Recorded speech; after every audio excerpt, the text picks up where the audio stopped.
నమస్తే జనసంచలనం TV news కి స్వాగతం. ముందుగా నేటి వార్తలు చూస్తూనే ఉండండి మీ జనసంచలనం టీవీ. డిగ్రీ కాలేజ్ సమస్య ఒక సంవత్సరంన్నర కిందట ఆదోనికి ఒకే ఒక డిగ్రీ కాలేజ్ శాంక్షన్ అయింది. దాంట్లో ఇప్పటికే 80 మంది స్టూడెంట్స్ చదువుతా ఉన్నారు. రెండవ సంవత్సరంకి వచ్చేసరికి కూడా 80 అడ్మిషన్లు అయినాయి. అంతేకాకుండా వెబ్ లో 270 మంది దాన్ని ఆప్షన్ గా పెట్టుకున్నారు, అంటే చేరుతాము అని ఉత్సాహం చూపారు. మనకు డిగ్రీ కాలేజ్ శాంక్షన్ అయిన వెంటనే భవనం లేదు కదా, అందువల్ల వైఎంకే స్కూల్లో మనము ఈ డిగ్రీ కాలేజ్ ఏర్పాటు చేసుకున్నాం. నా పక్కన ఉన్న వాళ్ళు చెన్నబసప్ప గారు, ఆ డిగ్రీ ఏదైతే మనం స్కూల్లో వైఎంకే స్కూల్ ఏదైతే డిగ్రీ కాలేజ్ నడుస్తుందో దానికి సంబంధించిన ఓనర్ గారు. వాళ్ళ తాతల కాలం నుంచి విద్యావేత్తలు, ఇప్పుడు వ్యాపారం చేసుకుని బ్రహ్మాండంగా ఉన్నారు.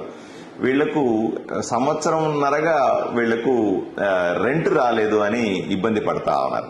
పలుసార్లు ప్రిన్సిపాల్ కి, పలుసార్లు ప్రభుత్వానికి, అప్పటి జగన్మోహన్ రెడ్డి గారి ప్రభుత్వంలో చెప్పినప్పటికి కూడా ఎవరు పట్టించుకున్న పాప అనపోలేదు. అందువల్ల ఖాళీ చేయండి, నాకు రెంటు రాలేదు, కనీసం కరెంటు బిల్లు కూడా రావట్లేదు, ప్రతి నెల ఏంటి కరెంటు బిల్లు అన్న కట్టాలి కదా, అది కూడా కట్టలేకపోతున్నారు అనే ఉద్దేశంతో ఆయన ఖాళీ చేయండి అంటే విద్యాశాఖ తప్పని పరిస్థితుల్లో దాని వెబ్ ఆప్షన్ నుంచి తీసేసింది.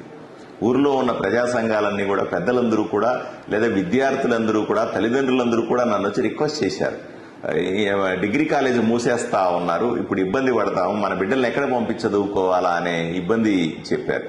నేను వెంటనే కలెక్టర్ గారికి ఈ విషయం చెప్పాను. అట్లా విద్యాశాఖ కమిషనర్ గారికి, అట్లాగే మంత్రి నారా లోకేష్ బాబు గారికి, ఆయనకు కూడా నేను అప్డేట్ చేశాను. వెంటనే ఆదోనిలో ఈ రకంగా డిగ్రీ కాలేజ్ మూతపడే పరిస్థితి ఉంది, శాశ్వత భవనాలు లేవు కాబట్టి అద్దె భవనాలు అద్దె చెల్లించలేకపోవడం, కనీసం కరెంటు బిల్లు కట్టకపోవడం వల్ల ఇబ్బంది అయింది అని ఆయనకు అప్డేట్ చేశాను. ఆయన వెంటనే, మంత్రి గారు వెంటనే స్పందించినారు. మిగతా శాఖ అధికారులతో మాట్లాడి నాకు కూడా ఇన్స్ట్రక్షన్స్ ఇచ్చారు. మీరు ఓనర్ని, ఏ స్కూల్లో అయితే డిగ్రీ కాలేజ్ నడుపుతున్నారో ఆ ఓనర్ని పిలిపించి ఒకసారి మీరు రిక్వెస్ట్ చేయండి. 1 సంవత్సరం 2 సంవత్సరాలు టైం ఇస్తే ఆయన అద్దె చెల్లించడంతో పాటుగా మనం కూడా డిగ్రీ కాలేజ్ కొత్త భవనాన్ని కట్టుకుంటాం, తర్వాత దీన్ని షిఫ్ట్ చేసుకుంటాం, అప్పుడు ఆదోనికి ఇబ్బంది లేకుండా ఉంటది అని నన్ను రిక్వెస్ట్ చేయమన్నారు. అందువల్లనే చెన్నబసప్ప గారిని ఈరోజు నేను మా ఇంటికి పిలిపించుకొని రిక్వెస్ట్ చేశాను. అయ్యా, నీకు రావాల్సినటువంటి అద్దెకి నేను హామీ ఉంటాను, అలాగే అదేవిధంగా ఈ కరెంటు బిల్లు ఇవన్నీ కూడా నేనే పర్సనల్ గా ఫైల్ తీసుకెళ్లి మంత్రి గారి దగ్గర లేదా కమిషనర్ గారి దగ్గర పెట్టి వీలైనంత తొందరగా కొద్దిగా అయినా సరే, మొత్తం ఒకసారి డబ్బు పే చేయలేకపోయినా కొద్దిగా అయినా సరే డబ్బులు పే చేసి మీకు ఇబ్బంది లేకుండా చూస్తాను, నాకు 1 సంవత్సరం 2 సంవత్సరాల సమయం ఇవ్వండి అని ఆయన రిక్వెస్ట్ చేశాను. ఆయన కూడా సంతోషంగా ఒప్పుకున్నారు.